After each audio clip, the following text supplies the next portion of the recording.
Looking back, the signs were right there in front of me, and maybe I just didn't want to connect the dots. Julia used to be so casual about her phone. She'd leave it anywhere, on the counter, by the couch, in the kitchen next to the coffee pot. But recently, she'd started keeping it close, always flipped face down, as if even a glimpse of the screen was something she couldn't risk. She mentioned work calls once, brushing off my casual remarks with a light laugh, but the habit stuck. In my gut, something didn't sit right about it. Then there was her perfume. Julia had always favored a light, floral scent, something subtle. But now there was a new, headier fragrance that lingered in the air after she left a room. It was bolder, sharper, the kind of scent meant to leave an impression. At first, I'd thought it was just a change in her taste, maybe a little experiment. She'd been busier at work lately, and I chalked it up to stress or needing a pick-me-up. But it didn't stop there. Small details kept stacking up. Once, while tidying up the kitchen, I noticed 2 wine glasses in the sink, one with the faintest red ring still clinging to the rim. I couldn't remember the last time we'd had wine together at home, and seeing them there gave me an uneasy pause. Then there were receipts from high-end boutiques, places where Julia didn't usually shop. She'd say they were small treats for herself when I asked about them, a reward for the long hours at work. But in the back of my mind, I started to wonder who those expensive heels and dresses were really meant for, because I sure hadn't seen her wearing them. The moment everything truly shifted was a day I'd taken it upon myself to clean out the car. Reaching into the glove compartment for some napkins, I found a matchbook from a hotel nearby, not too fancy but close enough for a quick getaway.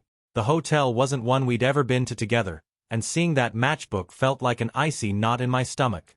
When I brought it up in conversation, she'd answered without missing a beat, saying it was just one of those free giveaways from an event. The answer seemed rehearsed, delivered with the smoothness of someone who'd thought this through. Piece by piece, the details started to form a picture that didn't look like the life I thought we'd built together. I could feel the steady slipping of trust, like sand through my fingers, each tiny discovery hinting that something was deeply, disturbingly wrong. The uneasy feeling gnawed at me, refusing to let go. I started to notice how Julia had become even more careful, always keeping her phone close. When it vibrated, she'd give a quick, almost nervous glance before slipping out of the room, sometimes just murmuring something vague about work. And it wasn't only her phone. She seemed restless in general, her gaze drifting to the door more often than usual, fingers fidgeting with her necklace. Every so often, she'd check her watch with a flicker of impatience, like she was counting down to something, or someone. I told myself I was imagining things, but the feeling wouldn't go away. I started to observe more closely, watching for any hint of what might really be going on. Julia had always been polished but not particularly extravagant. Lately though, there were new clothes in her wardrobe, pieces that were more daring than her usual style. High-end dresses, sleek heels that hadn't seen a day of wear in front of me. I'd find the tags on them sometimes, left in a pile on her dresser, little reminders of outfits I'd never actually seen her put on. When I asked about it, she'd say it was just something she picked up on sale, or something she'd wear once work calmed down. I let it go at the time, but it started to stick with me, each item a small piece in a puzzle I didn't yet want to understand. One evening, I found myself alone with the laundry, a chore I usually avoided, but it seemed like as good a distraction as any. As I folded our clothes, a silk scarf tumbled out from the load, soft and delicate, with colors Julia never usually wore. The material was almost weightless, clearly expensive, and when I picked it up, I caught a whiff of something unfamiliar. It wasn't Julia's usual scent. This was sharper, distinctly masculine, the kind of cologne you'd notice in passing. I stood there for a minute, holding the scarf, the weight of it sinking in as I tried to place where it might have come from. I started noticing that same cologne elsewhere. One evening, Julia had borrowed my coat because she'd left hers in the car, and when she handed it back, the scent lingered faintly on the collar.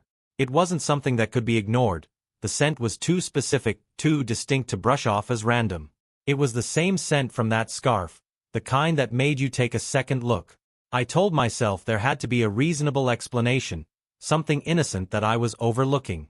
But doubt had a way of growing, taking root in places I couldn't ignore. Each of these small discoveries felt like weights stacking up, pressing on my chest and turning familiar routines into something uneasy, heavy with suspicion. I felt like I was living in someone else's life, watching it play out in fragments that didn't fit together. The quiet realizations kept building, one on top of the other, leaving me feeling more like a stranger in my own home. My mind kept returning to that feeling, the weight of everything I didn't know. Instead of letting anger or frustration take over, I knew I had to approach this carefully, to give myself a real answer, no matter how much it might hurt. I resolved to find the truth, whatever that turned out to be. As the days passed, I could feel the suspicion solidifying into something undeniable. It was no longer just odd glances or unexplained receipts. It was a steady stream of evidence, each piece stacking up, filling me with a grim certainty. I knew I needed proof, something real, something that couldn't be twisted or dismissed. So, I began planning in silence, keeping my movements careful and my tone casual, all the while watching for any hint from Julia that she might catch on. One night, I decided to test her reaction. Over dinner, I suggested a weekend getaway. I framed it as a spontaneous idea, something to break the monotony. I watched her closely, trying to gauge her response. For a split second, there was a flicker of something in her eyes, a hesitation she tried to hide. She scrambled to explain, mentioning a big work project that was coming up, her voice forced into a casual tone as she brushed off the idea. She suggested that maybe, just maybe, we could pick a weekend later, once things had calmed down at the office. Her laugh was strained, her smile too quick, as if to cover the unease. She didn't meet my eyes. Instead, she focused on her plate, a subtle tension in her shoulders. I knew right then. It was clear she was stalling, trying to hold her story together. But I kept my own expression neutral, acting as if her response was perfectly natural. I told her we could wait until things settled with her work. I wasn't about to let on that I'd seen through her excuse. Instead, I was thinking about what I'd need to do next. On the evening I planned to uncover the truth, I made sure to leave the house just as I always did, grabbing my briefcase and heading out the door with the same casual routine. I told Julia I'd be working late, figuring I'd give her a wide enough window for whatever plans she might have made. Earlier though, I'd set my trap, a simple but effective one. I'd carefully dusted a fine layer of translucent powder over our bed linens, just enough to catch any disturbance on the fabric. I added a light coating to the handles on the bedroom door and the nightstand, faint enough to be invisible under normal light. It was a trick I'd remembered from some old detective show I'd watched years ago, a way to make even the smallest interactions visible once you knew what to look for. I didn't stop there.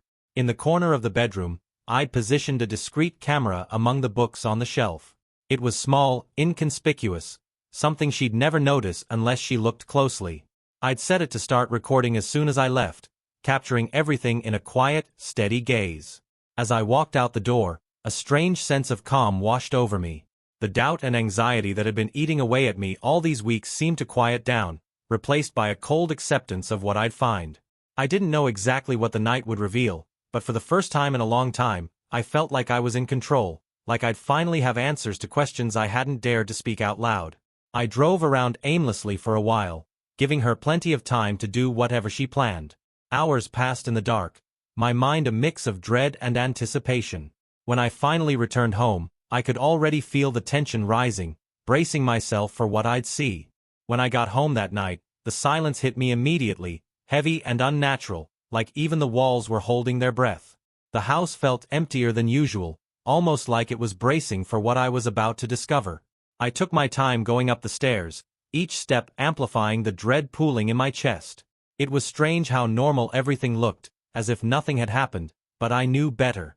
I went straight to the bedroom, my gaze sweeping the space where we'd spent so many nights together, where we'd shared our lives.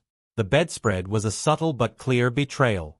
I hadn't expected to notice anything at first glance, but there it was. The sheets were slightly rumpled, faint imprints pressed into both sides of the bed, suggesting the weight of two people who hadn't been careful enough to leave things exactly as they'd found them.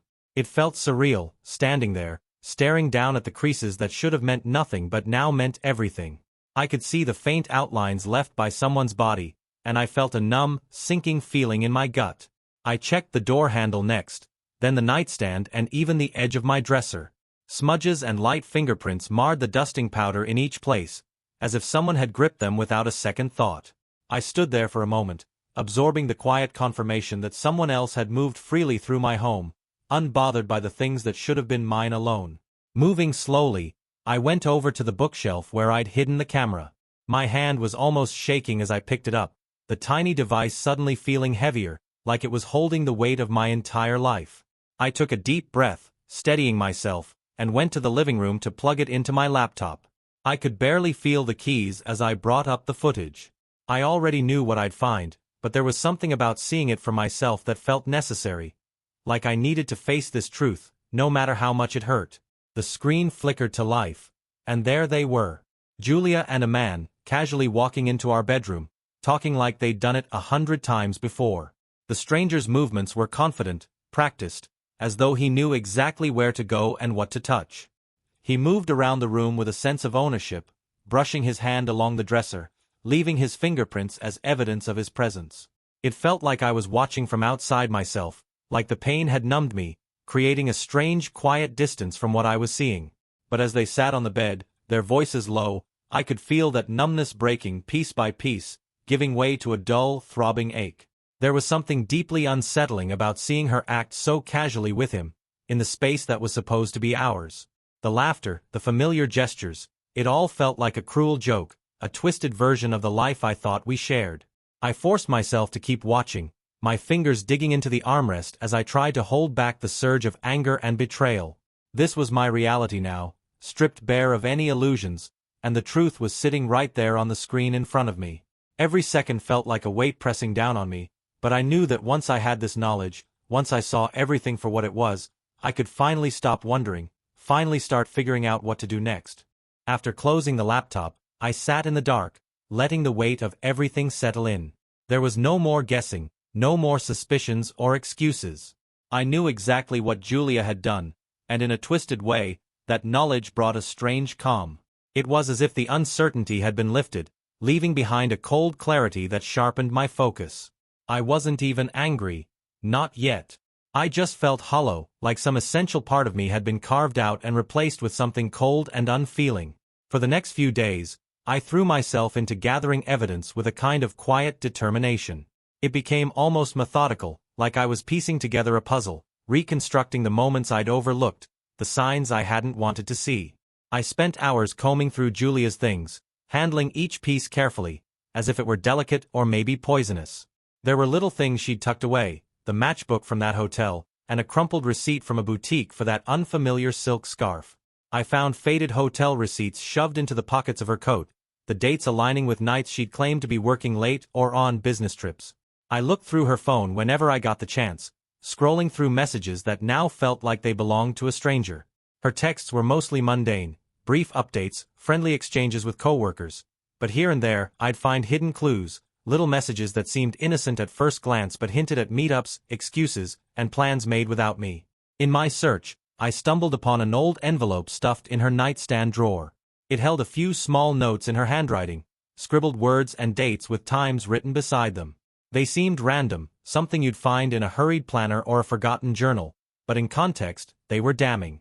I lined them up next to the receipts, creating a timeline of each day she'd chosen to spend with him. Piece by piece, I was reconstructing our life unraveling, seeing exactly when things had started to fall apart. By the end of the week, I'd assembled it all, receipts, photos, notes, even a few of her saved text messages, printed out and arranged into a neat, damning file. It was strange, staring down at the evidence scattered across the dining room table. Each item felt like a part of my life that had been stolen, twisted into something I barely recognized. I took a long, steady breath, letting the enormity of it sink in. As I sat there, the numbness began to crack, giving way to a slow, simmering anger. This wasn't just a betrayal, it was a complete erasure of everything I believed in, a mockery of the trust I'd put in her. But as I looked over the evidence I'd so carefully assembled, my anger settled into something else. A plan. Sitting there, staring at all the evidence laid out in front of me, I knew that confronting Julia outright wasn't enough. She'd hidden this affair so deeply, maintained the illusion so flawlessly, that a simple confrontation felt pointless. I wanted her to feel the full weight of what she'd done, to see it all, piece by piece, right in front of her, the way I'd had to. She thought she'd been so clever, constructing this secret life right under my nose, but I'd make sure she faced every part of it. The idea for how to do it came to me slowly, an image piecing together like a puzzle. Our anniversary was coming up in a few weeks, an occasion she'd been talking about for months, hinting at something special she wanted to plan. I couldn't help but feel the irony in it, that she'd want to celebrate our marriage while hiding her affair. And then it struck me, instead of giving her the anniversary she expected, I'd give her one she'd never forget. I got to work right away, putting together the final touches of my plan. Every spare moment I had was spent assembling what I'd need, making arrangements, calling in favors. A friend of mine, a graphic designer, agreed to help me without asking questions. I handed him each painful artifact, the hotel receipts, the matchbook, photos, even an old text she'd written about a work trip, and explained, I need these labeled, one by one. I want each item to show the exact date and place. My friend looked at me for a moment, concerned, but he nodded. I'll make it perfect, he said quietly, understanding that this was something I needed to do. When he finished, I arranged each item in a shadow box, like a twisted art gallery. Every piece was connected to a specific day or place, forming a timeline of her deceit. The matchbook had its own frame, labeled with the date I'd found it. There were even small things, like the note with a time and location scribbled hastily in her handwriting. Each box was labeled, turning her lies into something she couldn't ignore. Seeing it all come together, I felt a grim satisfaction. The centerpiece of my plan, though, was the hotel room itself. An old college buddy of mine, who now managed an upscale hotel, agreed to let me reserve one of the best suites and even promised to help with the setup. I carefully arranged each shadow box around the room, the bed, the dresser, the tables, creating a display of her betrayal, right there in the place where she thought she'd be spending a romantic night. My friend helped me arrange everything in silence, sensing this was no ordinary anniversary setup. When everything was ready, I went home and left a note on her pillow, simple and to the point. Meet me at 8 p.m. for a night to remember, followed by the hotel's address. No hint, no emotion, just a date, time, and place. I could almost see her face lighting up when she found it, imagining some grand romantic gesture waiting for her. That evening, I watched her as she got ready, slipping on a dress she hadn't worn in years. Her eyes were bright, her smile excited, and I felt a wave of grim satisfaction. She glanced at me as she checked her reflection, smoothing her dress, a trace of nervous excitement in her voice as she asked, "So, you have something planned?" She laughed, trying to read my expression, but I just gave her a slight nod. "You'll see," I said, my voice calm and steady, keeping every trace of what I knew out of my face. As she left, her heels clicking softly on the floor, she looked over her shoulder with a smile, completely unaware of what was coming. She thought she was heading into an evening of romance, but what she didn't know was that I'd already turned that hotel room into a monument of her betrayal, each shadow box a reminder of the lies she thought she'd buried.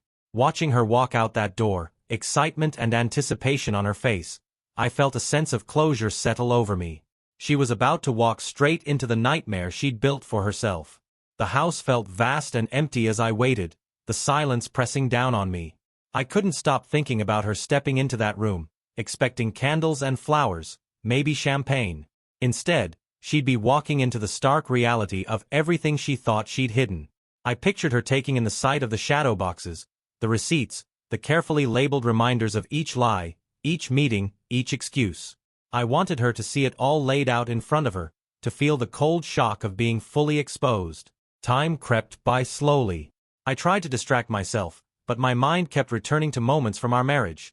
The quiet mornings, our lazy Sunday afternoons, the late-night talks about plans, dreams, and promises. All of it now felt hollow, broken beyond repair.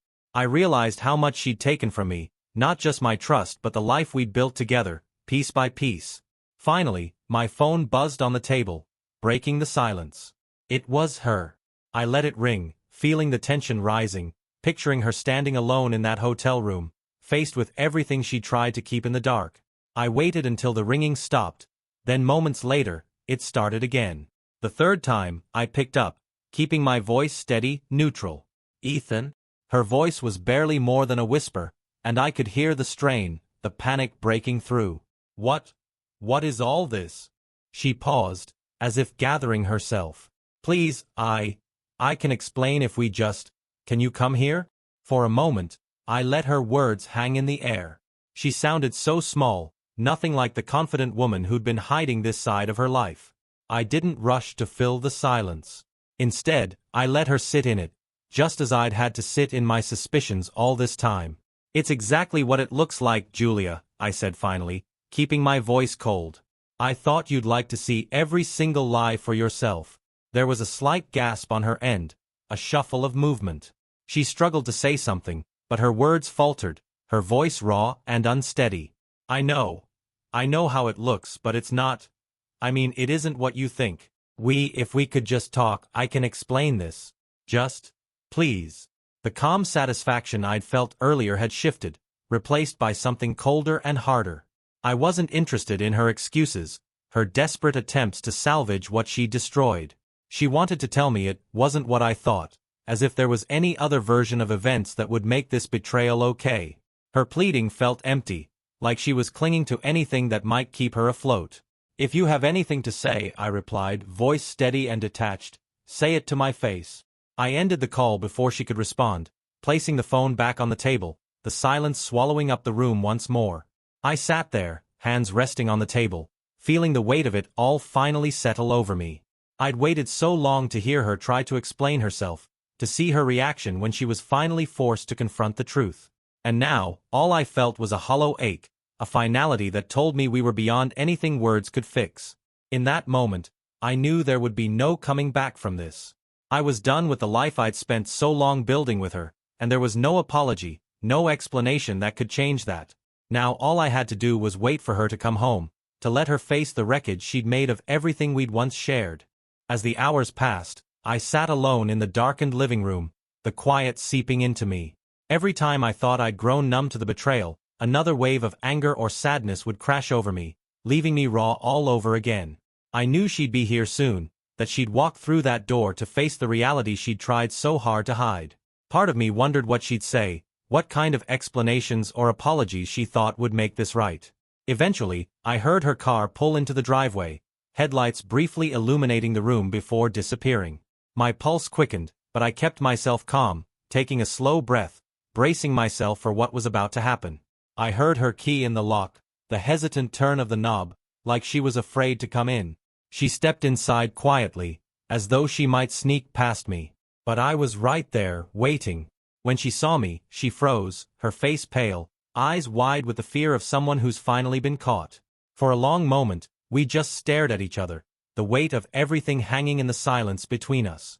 She opened her mouth as if to say something but seemed to think better of it, her gaze darting around, searching for the words.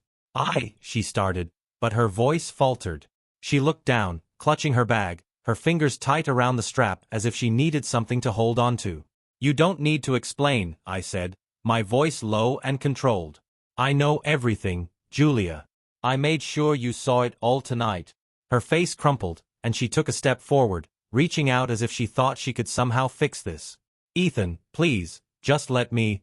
I can explain. I never meant for it to go this far. I watched her carefully, feeling more detached than I'd thought possible. This was the woman I'd trusted with everything, and now here she was, scrambling for excuses, as if there were any words that could erase what I'd seen, what I knew. You lied to me, to my face, over and over, I continued, ignoring her pleading look. You had a whole life behind my back, and I was just supposed to keep playing the fool? Her face twisted in desperation, eyes filling with tears. It wasn't like that, Ethan, I swear. It was a mistake, something that got out of hand. I didn't know how to stop it. The excuses were almost laughable. I stared at her, unblinking. So you just let it go on, hiding, lying, and then expected me to believe it was just a mistake? She seemed to crumble, her shoulders sagging, but I held my ground, my gaze steady and unforgiving. She took a deep breath, her hands wringing the strap of her bag, her voice barely a whisper. Please, Ethan. I didn't want to hurt you. It just happened. Her words were a final insult, a shallow attempt to shift the blame. I felt something close to pity for her, but it was drowned out by the anger and the betrayal, the realization that the life we'd built was nothing but a facade. You've already hurt me, Julia, I said quietly. You can't undo this. She looked down, her face pale, the weight of her actions finally sinking in. I could see it in her expression, the dawning horror that this was something she couldn't escape or excuse. Julia stood there, visibly shaken, her face pale and expression vacant, as if the weight of her choices had only just settled over her. She seemed almost lost, searching for words that, deep down, she likely knew couldn't change a thing.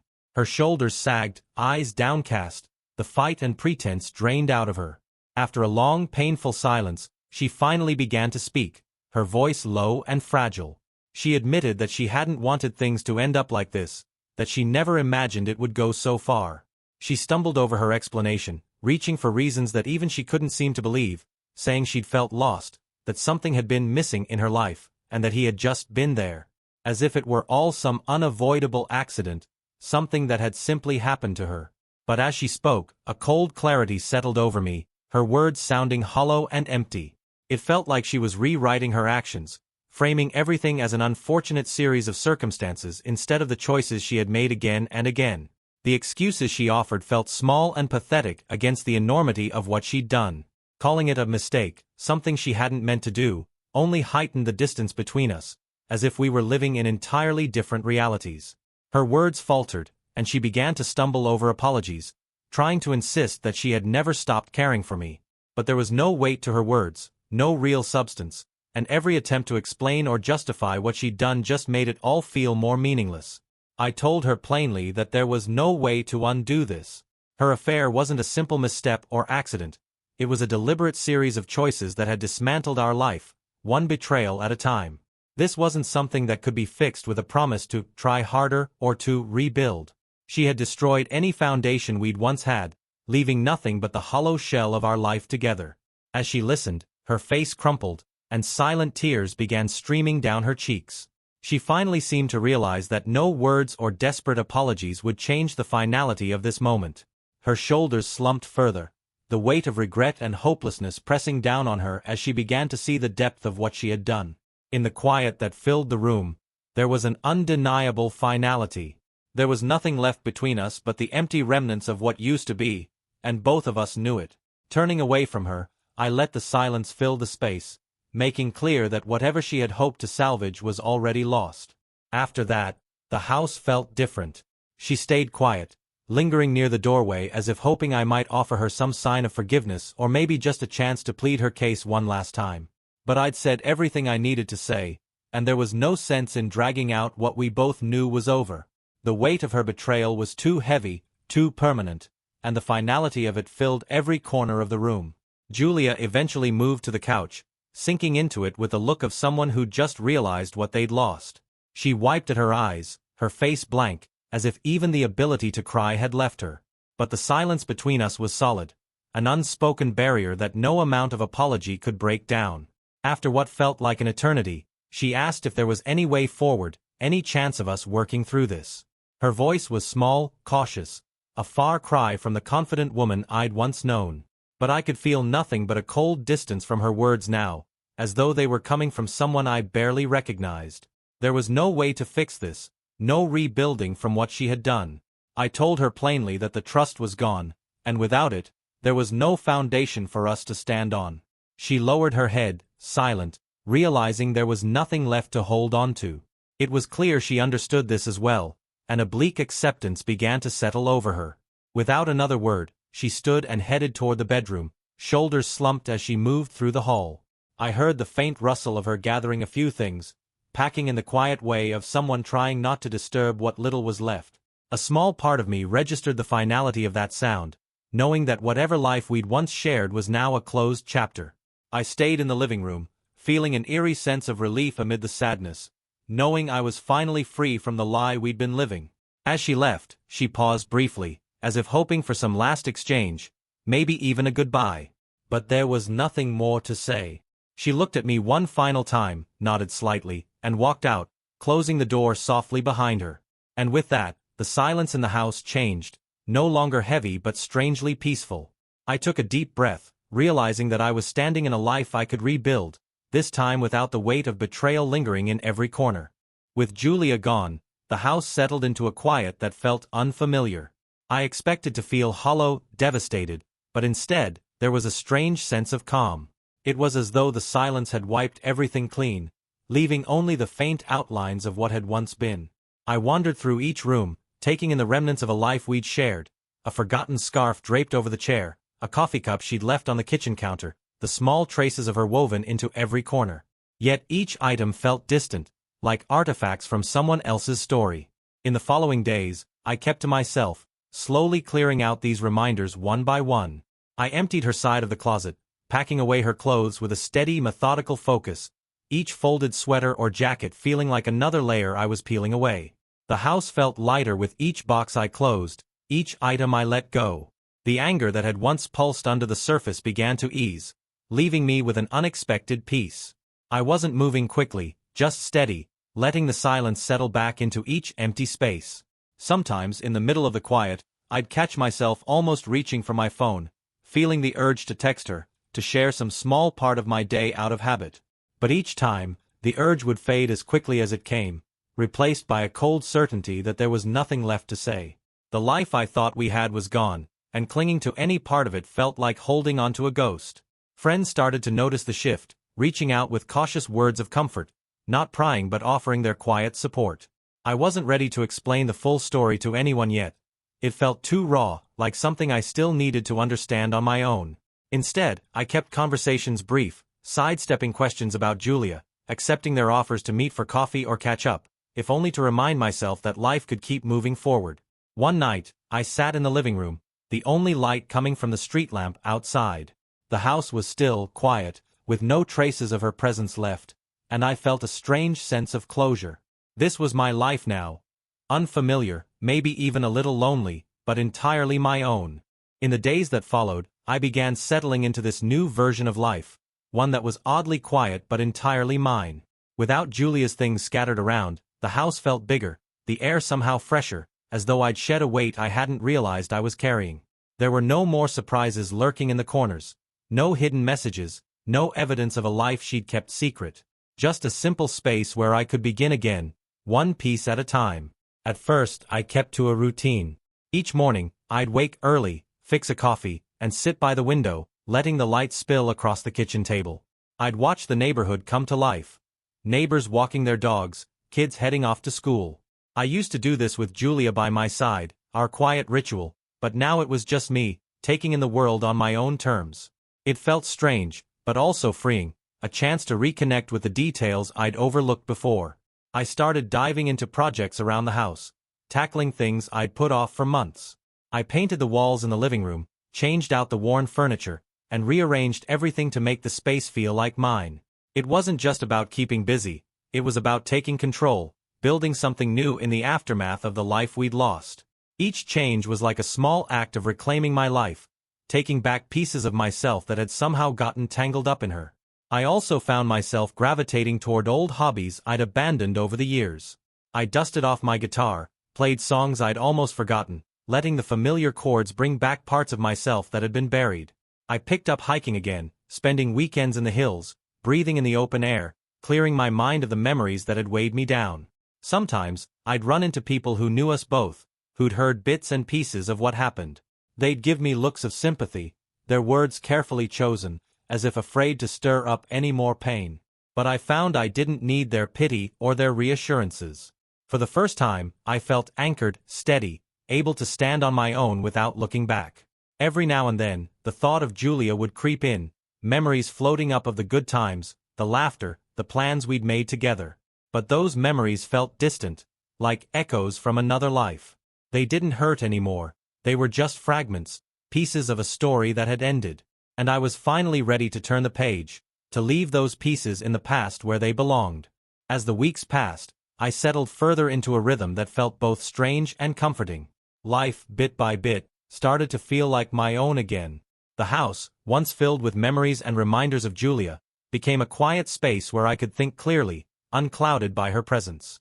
I filled the shelves with books I'd always meant to read, brought in new plants to brighten up the rooms, and even took to cooking meals I hadn't made in years. Small things, but each one felt like another step forward, like I was rebuilding myself piece by piece. I found new routines that felt grounding. Mornings became my favorite time. Sitting on the porch with my coffee, watching the sunrise, feeling the quiet of the early day. Without the pressure of keeping up appearances, of pretending everything was okay, there was a lightness I hadn't felt in a long time. My days filled with simple things, work, exercise, and reaching out to friends I'd lost touch with. People who had been pushed aside in the years I'd spent trying to make my marriage work. A few friends encouraged me to go out, join them for drinks or meet new people, but I wasn't interested in forcing anything. I wanted time to just be, to understand who I was without her. I knew I didn't need to fill the silence or mask the emptiness with distractions. I was learning how to be comfortable in my own company, letting the quiet be a place of peace rather than loneliness. One evening, after finishing up some work in the garage, I found myself looking through old photos from the early days of my marriage with Julia. In those pictures, we looked happy, hopeful. I realized, though, that those smiles had slowly faded, replaced by a strained happiness we both had pretended was real. I closed the photo album gently, feeling an unexpected sense of closure rather than regret. Later that night, I sat alone on the back porch, gazing at the stars. The world around me was still, and for the first time in a long time, I felt truly at peace. The future wasn't something I feared anymore. It was something open, waiting, filled with possibilities I could create on my own terms. And in that moment, under the quiet night sky, I understood that I had finally moved past the life I'd left behind. The holidays crept up quickly, and with them came reminders of old traditions Julia and I had once shared. But this time, the memories didn't bring the sting they once had. I decorated the house on my own for the first time, finding a strange satisfaction in picking out ornaments that felt like me rather than us. It was the first winter I hadn't felt burdened by pretense, the pressure to perform a happiness that was already gone. Friends invited me to gatherings and small dinners, pulling me back into the social circles I'd distanced myself from. At first, I was hesitant, unsure of how I'd feel walking into a room where people knew the story of what had happened, where Julia's absence would be noticed. But I quickly realized those gatherings were exactly what I needed. People had moved on from the shock, and there was a warmth to their welcome, a genuine feeling of friendship that had nothing to do with pity or questions. One evening, at a small gathering with some old friends, I noticed how natural it felt to laugh with them again, to relax into the familiar rhythms of easy conversation and shared memories. People asked me about work, about the projects I'd taken on since the split, about life in general. I caught myself speaking about the future for the first time in a long while, realizing that I wasn't dwelling in the past anymore. I was actually looking forward. A friend leaned over at one point and said, "You look good, Ethan. Happier, somehow." And I realized he was right. I did feel lighter, free in a way I hadn't been for years. Julia's absence no longer felt like a wound. It felt like space. As the new year began, I felt a quiet strength building within me, a feeling I hadn't known in years. Life, once heavy and complicated, now felt simple, rooted in moments I could fully appreciate. I'd reclaimed my days, my routines, and the small pleasures that made life feel meaningful. I'd stopped looking back entirely, and every choice I made now seemed clearer, more intentional. One afternoon, I found myself driving along an old scenic route Julia and I used to take on weekends. At first, it felt strange, almost like revisiting a ghost, but the feeling faded quickly. I pulled over to a familiar lookout point, stepping out to breathe in the crisp air, letting the silence stretch around me. The view was just as beautiful as I remembered, but instead of nostalgia or loss, I felt an overwhelming sense of gratitude. Gratitude for the chance to rebuild, to learn who I was apart from anyone else's expectations. Back at home, I took one last look through the house, noting all the changes I'd made, each one a mark of the new life I'd carved out of the ruins. Where photos of us had once hung, there were now pieces that felt deeply personal. Photos of places I wanted to visit, art I'd picked out for myself, items I'd carefully chosen that reminded me of the peace I'd found. Each room felt like it was finally, fully mine. That night, I sat with a quiet contentment I hadn't felt in years, no longer haunted by memories or regrets. I realized that I'd finally come full circle, not to the person I was before, but to someone stronger, wiser, and more whole. The pain and betrayal I'd once thought would consume me had transformed, becoming the foundation of a new beginning. And as I looked ahead, I felt the quiet certainty that whatever lay in my future, I was ready to face it, standing firmly on my own. With that, I turned off the lights, closed the door behind me, and stepped forward into my new life.